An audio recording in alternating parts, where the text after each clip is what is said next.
میں نے کہا کہ اس کتاب کے پڑھنے سے نظام القرآن کے مطالعے سے کیا اہم چیز آپ نے سیکھی؟ کہنے کہ تم کو 2 لفظ میں بتانا چاہتا ہوں. تم سے کوئی پوچھے گا تو تم یہ کہو کہ مولانا فرائی بہت بڑے مفسر ہیں لیکن وہ سب سے بڑے ادیب ہیں. ان کی تفسیر کو پڑھو، اس میں تفسیری مسائل کم ہے، ادبی مسائل زیادہ ہیں. بالکل صحیح. میں نے کہا یار کتنی خوبصورت اس میں بات کہی.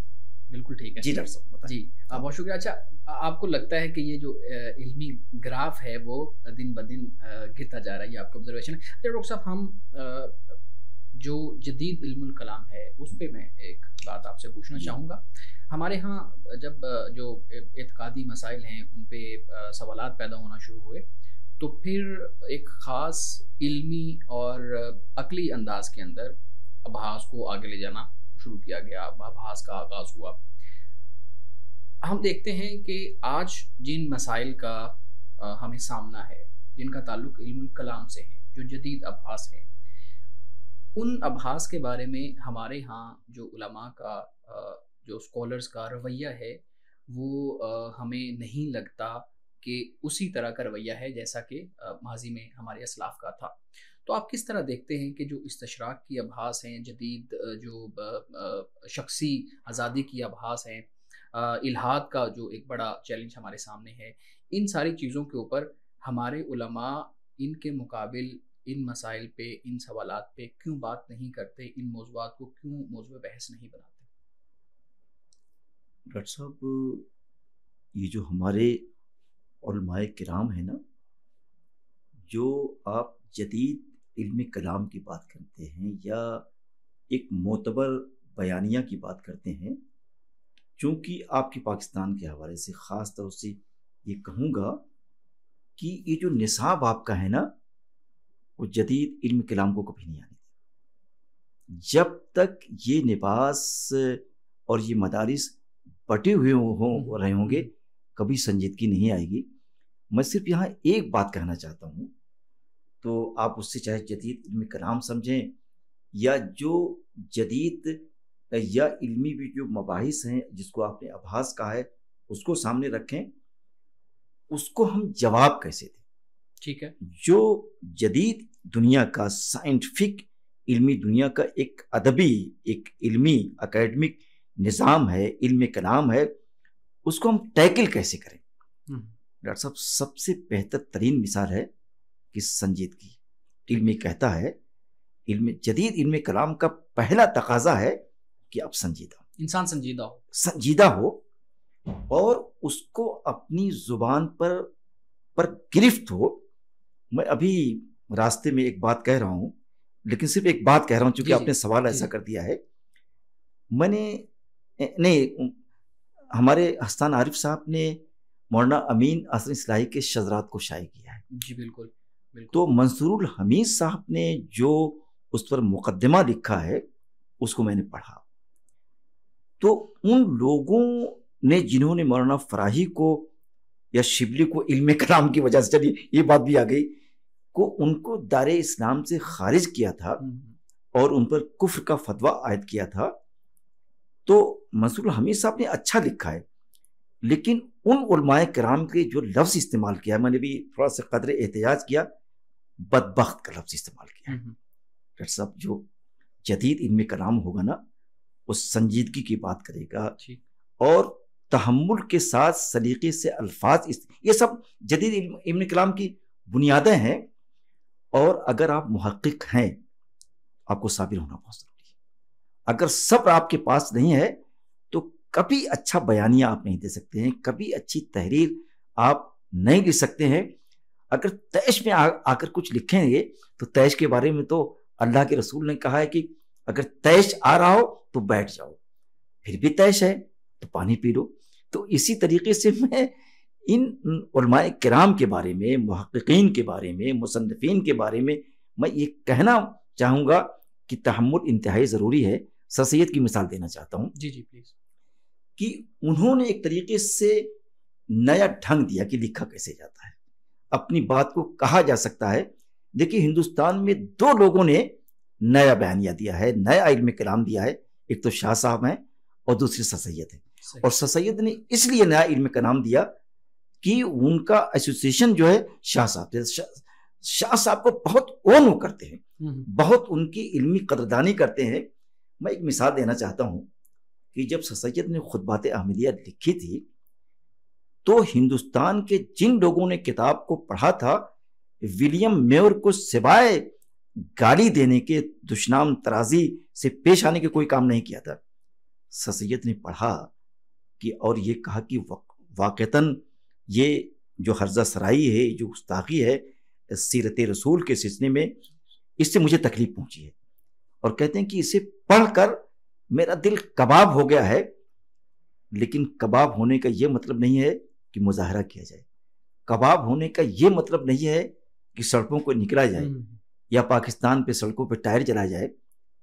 بڑے تحمل کے ساتھ اس کا جواب لیٹسٹ علم کلام میں دینے کے ساتھ وہ انگلینڈ گئے، اور وہاں ان کو سورسز کی ضرورت تھی، وہ سارے سورسز ان کو ملے ہیں، لکھا ہے، اور ایک بہت اچھے قسم کا جواب ولیم مور کو دیا ہے۔ اور انہوں نے جو بات کہی ہے ڈاکٹر صاحب، اتنی زبردست قسم کی بات ہے کہ کتاب کا جواب کتاب، بالکل صحیح، ہنگامہ نہ ہو۔ تو یہ تو علم کلام اور ہے کیا؟ اگر یہ آپ کو علم کلام نہیں آتا تو جو اکیڈمک دنیا ہے، کبھی اس میں آپ ریزسٹنس نہیں کر سکتے، کبھی آپ اپنے پیروں پہ کھڑے نہیں ہو سکتے۔ انگریز سب کچھ کہتا ہے، لیکن ڈاکٹر صاحب کبھی وہ ان مائی اوپینین نہیں کہتا، وہ کہتا میرا بھی خیال ہے، میں بھی ایک چیز پیش کر۔ لیکن ہمارے ہاں علماء کرام کو دیکھیے، ایک دم سے دبنگ ہو کر بڑی طاقت کے ساتھ کہ یہ میرا خیال ہے، اور پھر وہیں پر بہت ہی نازیبا قسم کے کلمات شروع ہو جاتے ہیں۔ تو ڈاکٹر صاحب جو علم کلام ہے، چاہے نیا کہیے یا پرانا کہیے، اگر آپ کو علم کلام آتا ہے، آپ کا شعور سائنٹفک ہے، تو آپ کا زبان پر بھی آپ کو گرفت ہوگی، اور اس کے علاوہ آپ کے مفہوم پر، مضامین پر بھی آپ کی گرفت ہوگی۔ صرف دیکھیے علم کلام کا مطلب اتنا سا ہے کہ آپ کو بات کہنے کا سلیقہ ہے، کہ غالب نے کہا تھا کہ گالیاں کھا کے بھی بے مزہ نہ ہوا، تو اس طریقے سے کسی کی دشنام ترازی کی جائے کہ وہ سننے والا بھی اسے کہے کہ یار یہ تو بڑے حسین طریقے سے ڈانٹ رہا ہے، اس کے ڈانٹنے کو بھی اس کے آداب آتے ہیں۔ تو جب تک یہ نہیں ہوگا، آج بھی میں کہنا چاہتا ہوں، جس طریقے کی آپ کی پاکستان میں تحریر آتی ہے، بہت پہلے مناظرے کی روایت کو سر سید نے ختم کیا تھا، لیکن آج پھر ہم اس مناظرے کی سطح پر، پلیٹ فارم پر آ گئے ہیں۔ تو ایک نئی زبان، ایک نیا علم کلام، ایک صاف ستھرا انداز آپ کہاں سے لا سکیں گے؟ مجھے اس بات کا افسوس ہوتا ہے۔ بالکل ٹھیک۔ اچھا ڈاکٹر صاحب، جو جدید آبھاس ہیں یقیناً وہ علمی ہیں، انسان کی بہتری کے لیے ہیں، مگر ہم دیکھتے ہیں، ہم جیسے جو نوجوان ہیں وہ اس چیز کو جب سنتے ہیں، مختلف سوالات اور مختلف مباحث، تو ہمیں یہ محسوس ہوتا ہے کہ ان میں جو مرکزیت ہے اس طرح کی ابحاث میں، وہ خدا کی بجائے انسان کو مرکز بنایا جا رہا ہے۔ تو اس میں ایک ایسی سنگینی ہمیں چھپی نظر آتی ہے، جس میں ہم دیکھتے ہیں کہ ہمارے ہاں جو اہل فکر و دانش ہیں وہ بھی کہیں نہ کہیں تشکیکی صورتحال کے اندر ہمیں ایسی صورتحال میں نظر آتے ہیں کہ وہ ان کو خود شاید اس بات پہ وہ خود پختہ نہیں ہے کہ اب نوجوانوں کی تربیت کیسے کی جائے۔ یہ میں اپنے اہل فکر و دانش کی بات کر رہا ہوں، آپ کا اس کے بارے میں کیا خیال ہے؟ ڈاکٹر صاحب یہاں تو آپ کے سوال کا جواب دوں گا، لیکن ایک بات اور میرے ذہن میں آئی، وہ جو چونکہ یہاں پر کچھ عقائد کی بات بھی میرا لگ رہا ہے کہ اس میں تشکیک کا لفظ آپ نے استعمال کیا ہے۔ تو دیکھیے ایک بات تو یہ کہنا چاہتا ہوں کہ دنیا میں جو اللہ کی کتاب آئی تھی وہ تشکیک کو دور کرنے کے لیے آئی تھی، اور اگر کھلے دل سے جو آپ کے ذہنی وسوسے ہیں اس کو ایک طرف رکھ کر، نیوٹرل ہو کر، معروضی انداز میں قرآن کو مطالعہ کریں گے آپ، تو جو آپ کا تشکیکی ذہن ہے وہ میں یقین کے ساتھ کہنا چاہتا ہوں کہ وہ دور ہوگا۔ میں یہاں پر دو مثالیں دینا چاہتا ہوں۔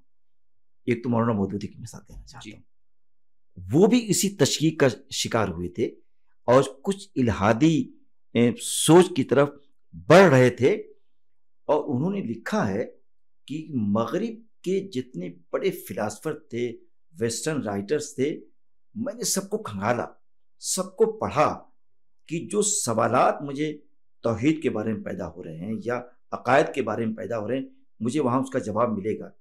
کہنے کی میری تشکیق بڑھتی گئی، اس میں اضافہ ہوتا گیا.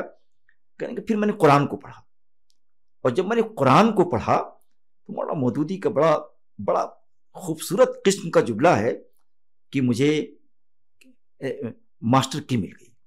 اور کہتے ہیں کہ ایسی ماسٹر کی تھی، ایسی شاہ کلید تھی کہ جہاں میں وہ لگاتا، کہتے وہ میری الجھن دور ہو جاتی. تو ایک تو یہ بات میں نے کہا، اور دوسری بات میں نے کہا کہ تشکیق کے حوالے سے، عقائد کے حوالے سے آپ کے ادارے سے بھی درخواست کروں گا. جی مولانا فراہی کی ایک کتاب ہے، اس کا ذکر کم آتا ہے، میں نے بہت پہلے پڑھا تھا، پھر ابھی میں نے پڑھا ہے اس کو. القائد الی وعیون العقائد. یہ اسی تشکیکی جو مباحث ہیں، جو مسائل ہے، جو ارتکازات ہیں، اس کا انہوں نے اس میں جواب دیا ہے. تو میں یہ چاہتا ہوں کہ آپ کا ادارہ یا کوئی شخص کو اردو میں ترجمہ کرتا، جو تشکیکی دور پھر ایک ہمارے اوپر آ رہا ہے، تو یہ کتاب اس تشکیکی دور سے نکالنے میں اہم کام کرتی. جی ٹھیک. جی اچھا، اگلا میرا آپ سے سوال یہ ہے کہ ہم جو کہ پاکستان میں ہیں، تو پاکستان میں جو نوجوانوں کے سوالات ہیں، ہم خود نوجوان ہیں تو ہمارے ذہن میں بھی سوالات پیدا ہوتے ہیں، جو باقی نوجوان ہیں ان کے ذہن میں بھی سوالات پیدا ہوتے ہیں. تو آج کل جو جدید ابحاث ہیں، جیسے LGBTQ کی بحث چل رہی ہے، اسی طریقے سے ایک وقتی نکاح کا جو ہے نا، وہ ایک ہمارے ہاں ایک بحث چل رہی ہے، جنس کو تبدیل کروانے کی بات ہے، انسان اپنی محسوسات کی بنیاد پہ جنس کو تبدیل کروانے کی بات ہوتی ہے. تو ان سوالات کو جب اہل مذہب کے سامنے رکھا جاتا ہے تو ایک بڑا الگ قسم کا رویہ، یا آپ کہہ لیں کہ ہمیں بہت سخت رویے کا سامنا کرنا پڑتا ہے اہل مذہب کی طرف سے. کیا ہندوستان کے اندر جہاں پہ آپ رہ رہے ہیں، اور وہاں پہ بھی اسی طرح سے جب اس طرح کی ابحاث آتی ہیں تو اہل مذہب کا رویہ اسی طرح کا ہوتا ہے؟ جی، وہاں پر بھی کچھ لوگ ہیں، بہت نہیں ہیں، لیکن یہ ساری چیزیں جن کا آپ نے ذکر کیا ہے، اس کی حمایت کرتے ہیں. ٹھیک، اس کی حمایت کرتے ہیں. تو ڈاکٹر صاحب، اس کی حمایت جو کرنے والے ہیں، جو بنیادی عقائد پر اٹیک ہو رہا ہے، اس کا آپ کی ذمہ داری اس کا جواب آپ دیں، اس کو مطمئن آپ کریں. جی بالکل. اگر آپ مطمئن نہیں کریں گے تو اس طریقے کے سوالات پیدا ہوتے رہیں گے. تو نہ صرف مسلمانوں کے بارے میں کہہ رہا ہوں، بلکہ آپ کا یہ فریضہ یہ ہے کہ اس طریقے کی بحثوں میں جو دوسرے ادیان کے ماننے والے الجھے ہوئے ہیں، آپ کا کوئی ایسا رویہ ہونا چاہیے. جیسے آپ بار بار یہ کہتے ہیں کہ اسلام دینی فطرت ہے، تو وہ جو دینی فطرت ہے نا، کہ وہ دینی فطرت ہے کہاں پر؟ ان سارے مسائل میں اس کو لانا پڑے گا. جی بالکل لانا پڑے گا. تو وہ جو دینی فطرت ہے نا، جو فطرت کی بات کرتا ہے، جو نکاح کی بات کرتا ہے، جو اور ساری باتیں کرتا ہے، تو آج کے زمانے کے لحاظ سے اگر آپ جواب نہیں دیں گے تو یہ فتنے اٹھتے رہیں گے اور اسلام کے ماننے والوں پہ اعتراضات ہوتے رہیں گے. تو ضروری یہ ہے کہ آج کوئی ایسی تفسیر لکھی جائے. میں حدیث کے بارے میں کچھ نہیں کہوں گا، لیکن مفسرین کی ایک جماعت ہو، اس میں ڈاکٹرز بھی ہوں، اس میں سائیکولوجی کا ماہر بھی ہو، طب بھی جانتا ہو، یعنی پورا بورڈ ہو، ٹھیک، اور مسلمانوں کا پڑھا لکھا بورڈ ہو. اس طریقے کا اسلامیات نہ ہو جیسے پاکستان میں کہ ان کو عربی نہیں آ رہی ہے. ان لوگوں کو اپنا سبجیکٹ آتا ہو پلس ان کو عربک بھی آتی ہو، اس کے بغیر نہیں لکھ سکتا ہے. تو یہ سارا بورڈ ابھی تک اس پر کام نہیں ہوا ہے. تو ایک ایسا بورڈ ہو جو مل کر ایک ایسی تفسیر لکھے، اور جو عصر حاضر کے نئے مسائل ہیں، جو نئی تحدیات ہیں، چیلنجز ہیں، ان کا جواب دے سکے. اس سلسلے میں میں یہ کہنا چاہوں گا کہ ہمارے پروفیسر الطاف احمد اعظمی صاحب کی جو کتاب ہے میزان القرآن ہے، اس طریقے کی بحثوں کو انہوں نے چھیڑا ہے، لیکن بیچارے وہ تو یہاں سے چلے گئے. تو میں چاہتا ہوں کہ ان کا بھی یہ کہنا تھا کہ ایک بورڈ ہو اور بورڈ مل کر ایک اس طریقے کی تفصیل لکھی جائے. اگر یہ کام نہیں ہوا تو تدبر قرآن کچھ نہیں کر پائے گا، تفہیم القرآن کچھ نہیں کر پائے گی، اور ہمارے پیر کرم شاہ زری کی جو کتاب ہے ضیاء القرآن ہے، وہ کچھ نہیں کر پائے گی. تو اور طاہر القادری صاحب کی بھی کوئی تفسیر ہے صحیح میں نے دیکھا ہے، اور سورہ فاتحہ کی جو تفسیر میں نے دیکھی ڈاکٹر صاحب، جو میں نے پڑھا کہ تو ایسے ایسے نئے علم کلام لے کر آئے ہیں کہ یقین جانیے مجھے بہت تکلیف ہو رہی تھی. تو بہرحال تو میں نے ایک بات جواب آپ کا دیا. جی. اچھا، آپ نے بورڈ کی بات کی ہے. آپ نے کہا کہ ایک ایکسپرٹس کا، ماہرین کا ایک گروپ ہونا چاہیے جو قرآن پاک کی تفسیر لکھے اور نوجوانوں کے یہ جو مسائل ہیں ان کے جوابات دینے کے لیے وہ کام کریں. آپ پاکستان کے ماحول کو جانتے ہیں جہاں پہ جو مدارس ہیں وہ بھی بٹے ہوئے ہیں مختلف گروپس میں. مختلف ہم اس کو فرقہ کہہ لیں، مختلف جو ہے نا وہ نقطۂ نظر ہے ہر ایک کے، اور اپنے اپنے گروپس کے اندر رہ کے وہ کام کر رہے ہیں. یوں محسوس ہوتا ہے کہ وہ شاید اپنے ہی گروپ کے لیے کام کر رہے ہیں. بالکل صحیح فرمایا. تو اس صورتحال میں یہ جو آپ کی رائے ہے یہ پاکستان کے ماحول میں کیسے اپلیکیبل ہے؟ آپ کو لگتا ہے کہ اس طرح ہم کوئی بہتر کام کر پائیں گے؟ دیکھیے، پوری پاکستان کے نہیں، جو پوری ملت اسلامیہ ہے، اگر مجھ پر تعصب کا الزام آپ نہ لگائیں، ایمانداری سے دیانت کے ساتھ یہ بات کہنا چاہتا ہوں کہ دنیا میں اس منصوبے کو کہیں عملی جامہ نہیں پہنا جا سکتا ہے. اگر علی گڑھ مسلم یونیورسٹی کو یہ پروجیکٹ آپ دیں گے تو وہاں کے بہت سے ایسے سائنسداں ہیں جو سائنس بھی جانتے ہیں، جو عربک بھی جانتے ہیں. ٹھیک ہے. ہر فیلڈ کا آدمی کہیں سے آپ کو لانا نہیں ہوگا، اسی یونیورسٹی میں آپ کو مل جائیں گے. اور تمام چیزوں کے باوجود وہاں پر آج بھی اس طریقے کی فرقہ واریت، اس طریقے کا مسلکی تصادم نہیں ہے. اگر یہ پروجیکٹ ملت اسلامیہ علی گڑھ مسلم یونیورسٹی کو دیتی ہے تو میں یقین کے ساتھ کہنا تو یہ چیز پوری ہو جائے گی. لیکن ہندوستان میں نہیں ہو سکتی، پوری دنیا میں کہیں نہیں ہو سکتی. تھوڑا سی دنیا میرے سامنے عالمی اسلام ہے، سعودی عرب کا کچھ اور اسلام ہے، قطر کا کچھ اور اسلام ہے. آپ کے یہاں سیرت رسول بٹی ہوئی ہے، کوئی کہتا ہے وہ زندہ ہے، کوئی کہتا ہے انہوں نے ہاتھ نکالا ہے قبر سے ملانے کے لیے. اب بتائیے کہ اس طریقے سے رسول کو آپ نے بانٹا ہے، قرآن کو آپ نے بانٹا ہے، تو اس طریقے کی تفسیر آپ لکھ پائیں گے؟ نہیں لکھ سکتے. لیکن مجھے پکا یقین ہے کہ چونکہ اس یونیورسٹی میں ہر مسلک کے لوگ پڑھتے ہیں مسلک کے لوگ پڑھتے ہیں، لیکن اپنے مسلک کو ادارے پر حاوی نہیں ہونے دینا چاہتے.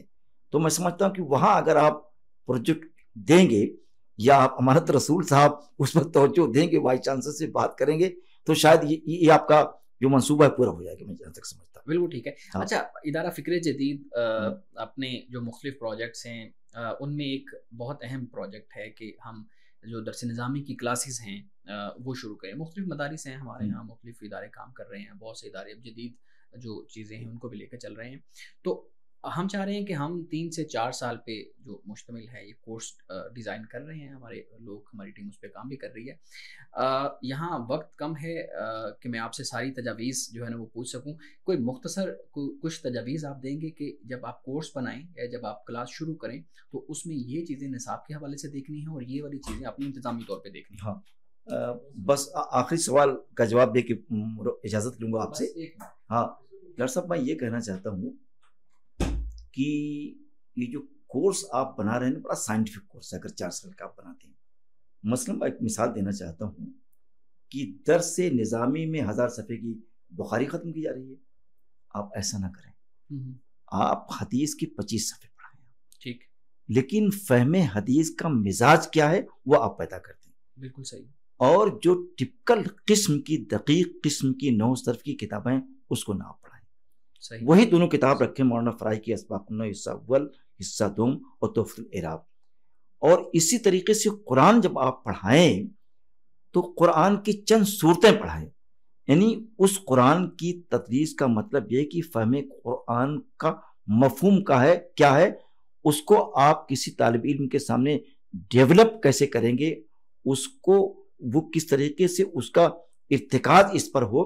تو جب آپ کا یہ طریقہ ہوگا، جسے میں نے یہی بات کہی، ایک تو شروع نہ پڑھائیں آپ، حواشی نہ پڑھائیں آپ، صرف آپ جو ڈائریکٹ میتھڈ آتا ہے، جو لیکچرز اب پتا چلا کہ 50 صفحے کی کتاب ہے اور اسی میں انگلی اتنا آپ رکھ لیں گے صفحہ ہی پڑ جاتا ہے. تو دیکھیے لیکچر کا انداز، قرآن کو ڈائریکٹلی آپ پڑھیں. اب جلالین پڑھ لیں، اتنی موٹی کتاب ہے، تو اگر اس طریقے کی کتابیں آپ رکھیں گے تو وہی 7 سال کا 8 سال کا درس نظامی ہوگا.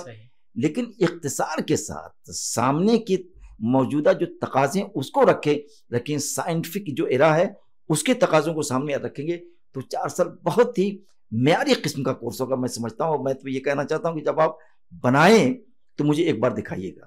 اور میں نے ابھی امانت رسول صاحب سے یہ کہا ہے جو برج کورس ہے علی گڑھ مسلم یونیورسٹی کا اس کو بھی آپ لگائیے. وہ مدرسے کے بچے آتے ہیں 1 سال ان کو پڑھایا جاتا ہے انجینئرنگ میں جس کو کوالیفائی کر لیتا ہے. تو آپ زیادہ وقت یہ مشینی دور ہے بھائی. اب 10 سال کسی کو پڑھائیں گے وہ بھاگ جائے گا اٹھا کر. تو ایسا نہ کریں. سر آخری بات آپ سے میں پوچھنا چاہوں گا.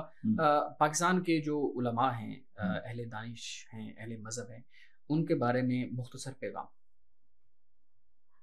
جناب علی میں ان کے بارے میں کہنا چاہتا ہوں قرآن کی ایک آیت پڑھنا چاہتا ہوں. انما یخش اللہ من عبادہ العلماء کہ جو صحیح معنی میں عالم دین ہے دانشور ہے وہ اللہ سے ڈرتا ہے.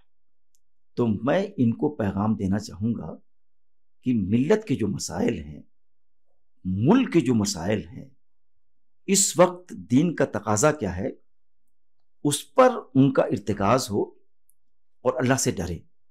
جو ان کی اپنی ذاتیات ہیں جو ان کی ذاتی خواہشات ہیں اتباع نفس ہے ان تمام چیزوں کو بالائے طاق رکھ کے اپنے مسالک سے خود کو آزاد کر کے بلکہ خود فراموشی بھی ہو اور ملت کے ڈیولپمنٹ کے سلسلے میں اس کی تہذیب کے سلسلے میں اس کی ترقی کے سلسلے میں اس کی علمی افلاس کو دور کرنے کے سلسلے میں ہم کیا کر سکتے ہیں یہ یہاں کے علماء کرام کو یہ کرنا چاہیے. اور جب بھی ملت کی طرف آپ دیکھیں تو ایز اے مسلم دیکھیں. تو میں انہی کلمات کے ساتھ آپ کا اجازت چاہوں کہ اتنی باتیں مجھ سے آپ نے کی میں اس کا شکر گزار ہوں. بہت شکریہ ڈاکٹر صاحب. Thank you so much.